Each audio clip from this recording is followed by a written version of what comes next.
So last year the big news was the new RideTech Corporation name, and there was some hints at some new products coming out that Brett Volkel, now you can talk about. And there's kind of an evolution of the product line here. Well, it's right. You know, we transitioned to the RideTech name just because we were getting into so many projects that were beyond just air suspension. And the newest one that we have here at SEMA this year is our new monotube coilover. And I'm really happy with this shop. We put a lot of work into it. There's been a lot of time and investment put into it. And I've had these on cars now for several months, and they just work wonderfully. Available in a non-adjustable, available in a single adjustable, and here in about 60 days I'll have a new triple adjustable out here. Okay, well let's talk about this unit a little bit. Okay. What you're holding is a coilover and shock combination? That's correct. It's a one-piece impact forged body. Impact forging means typically in a traditional coilover you have a tube that is threaded and you have a base valve that is machined, and you screw the two together.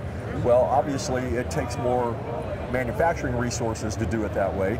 It's a potential leak point, and a one-piece is stronger than a two-piece system. It's also a very efficient way to manufacture. And we got this cutaway here to kind of show you the inside of it.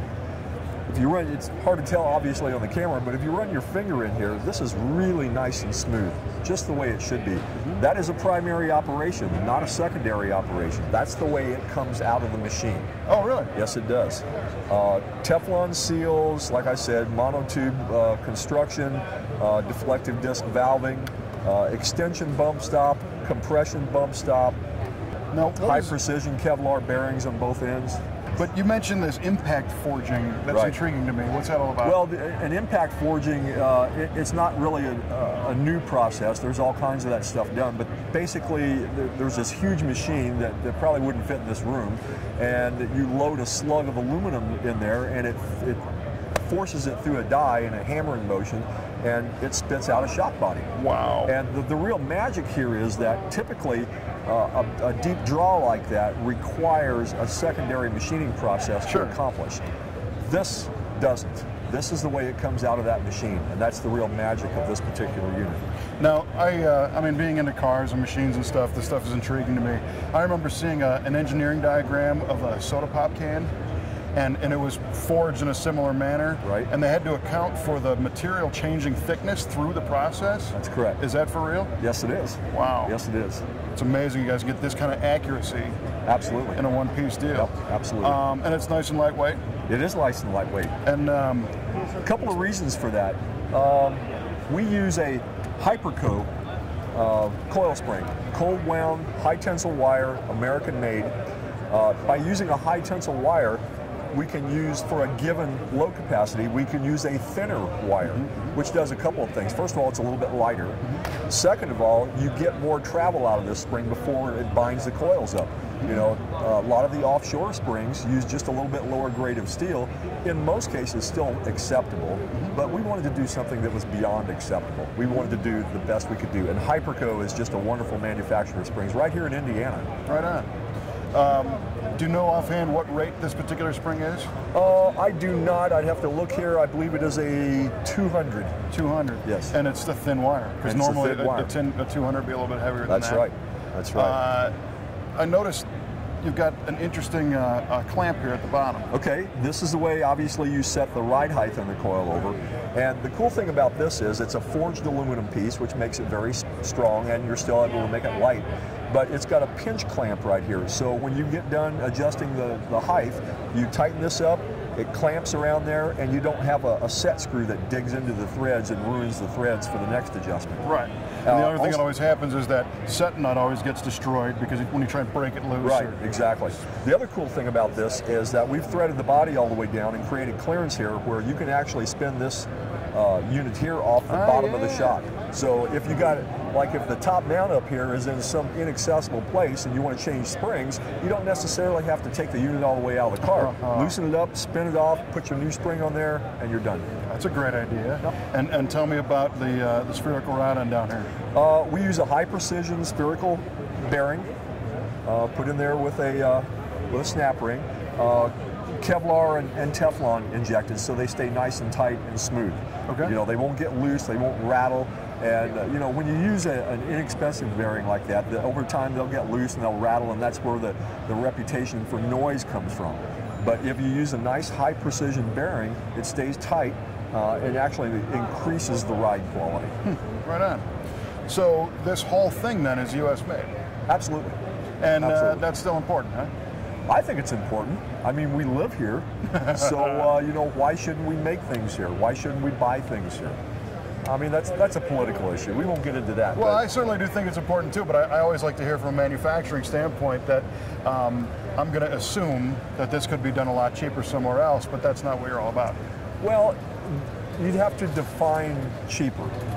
By the time you figure lead time going to Asia, by the time you figure you've got to have somebody in place to babysit that project, by the time you figure a possible degradation in quality, and you've lost some control over the design phase and the production phase and everything, it just doesn't add up for us. You know, that's why we like to make this stuff right there where we live in Indiana.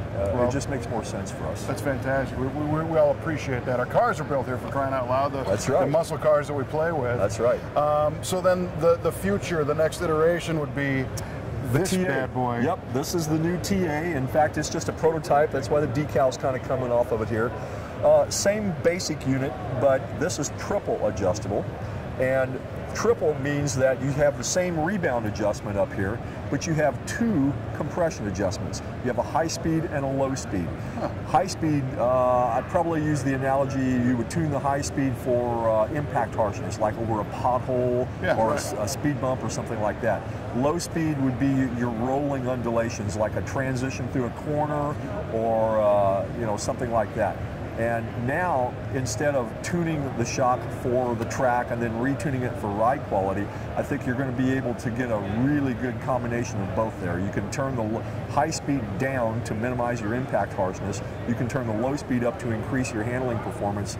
And it's going to give the race car guy and the street guy and the serious tuner yet another tool to make his car go fast. Wow, very cool. So what I'm gathering is the transition from being primarily air suspension, you guys just didn't go, yeah, let's add some springs and grab a couple springs and grab a couple shocks just throw them in the product line. We have invested a huge amount of resources in the last couple of years into these projects. And you know, this isn't the only project we've got going on. It's our biggest, newest one right now, but we've dumped a huge amount of resources into new product development. We've basically redesigned our entire shock line, not only for the coilover, but for the shockwave as well. You know, we have the inexpensive Black Series, which is the twin tube steel body shock for street rod guys. We have the Master Series, which is single adjustable. We have the Select Series, which is electronically adjustable. Very proud of all of them. They work just extremely well. So last but not least, new catalog. Yeah, and people don't understand what a project it is to do a catalog until they try and do one. It's probably the closest thing I'll ever have to giving birth to triplets. It's 130 pages. We now have all of our parts in there. Well, at least this week. Right. Until we develop some new ones. Yeah. We have all of the part numbers in there. Some of the prices have actually gone down, believe it or not, due to some of our newly found manufacturing efficiencies. And I think it's presented in a more palatable way. There's a huge amount of tech information in this catalog. Just pages and pages of tech information in there. You got Q&As and all kinds of stuff Yes, in sir. there. Well, you know, the catalogs, you know, we all grew up on magazines. Right. And the internet is fantastic because, you know, the catalog isn't going to talk like we are now. Right. But when you're out in the shop, you know, and you want to look something up or you want a picture of something, I still think they're tough to beat. But again, this is another expensive proposition, huh? It is very expensive. It's very expensive, but very necessary. It's a cost of doing business. If you don't have a catalog, you can't sell anything. No, it's as simple as that. Well, again, we appreciate the effort and the willingness to contribute and do things, you know, the right way. Awesome. Well, Thanks for taking the time. Thank you.